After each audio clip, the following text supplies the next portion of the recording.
छातरू खसी गलानी सिमेंट जल जल दिशुछि लुहा रड ये चट्टाण नुहे तो सते जेमिति मौत का कुआं एभली विपद संकुल अवस्था बसी पाठ पढ़ुछंती कुनी कुनी पिलाए। ए दृश्य हेउछि गंजाम जिला सोरडा ब्लॉक सुनाखंडी गाँवर अंगनवाड़ी केन्द्र रे। ए समस्या दिने कि दुई दिन नुहे वर्ष वर्ष धरी कोठार अवस्था एभली तथापि काहारी जेपरी नजर पड़ुनी आ उपरे।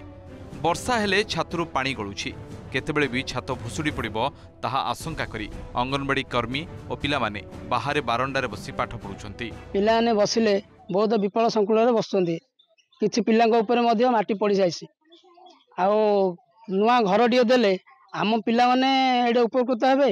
पिला माने पाठ पढ़िबारे बसिबारे खेलिबारे खाइबारे कौनसी असुविधा रही पिला बसला कौन चटनी पड़ज मुंडा फाटीज ना क्षति पिला देह खराब हो ना मेडिकल जॉइन होगा बाध्य फिर बेंग साप भितर रही सहीटा भय है।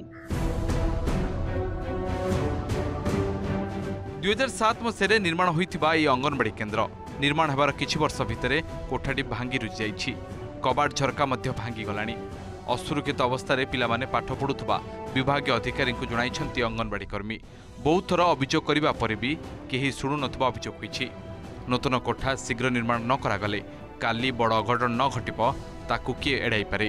अन्यपटे भंजनगर उपजिलापाल कहिछंती खूब शीघ्र नूतन कोठा निर्माण कार्य आरंभ पई निर्देश दिया जाइछि। गोटे जगह रे रहिला गोटे जगह रे जिंस रहइबो आ सब प्रकार असुविधा ना रोसई करबो सेडे आ पिला ने खाइबे सेडे एठी रहिबो जिंस पत्र सब प्रकार असुविधा हो। मु केतल कोड मीटिंग पत्र जीबी देखो आम जिले में आम सब डिविजन आम रिगरसली रिव्यू करूँ अंगनवाड़ी केन्द्र जो बिल्डिंग ना केमती करा जो केन्द्र कथा आप कहते हैं भेरी सर्टली काम आरंभ। छोट पिला भलरे पढ़िले ही गढ़िबे आगामी भविष्य हेले एठी शिक्षार मान गढ़िबा पूर्व अंगनवाड़ी केन्द्रर मान सजाड़िबा जरूरी। पादे पादे विपद रही पिलाए एबे केन्द्र भितर बसी पाठ पढ़ा भय करुछंती। तेबे अंगनवाड़ी केन्द्र उपरे केबे विभागीय अधिकारी और सरकार नजर पड़िबो केबे एठाकू एक अंगनवाड़ी केन्द्र रो नुआ कोठा मिलिबो ताकू नै अपेक्षा करिसंती एठाकर बासी।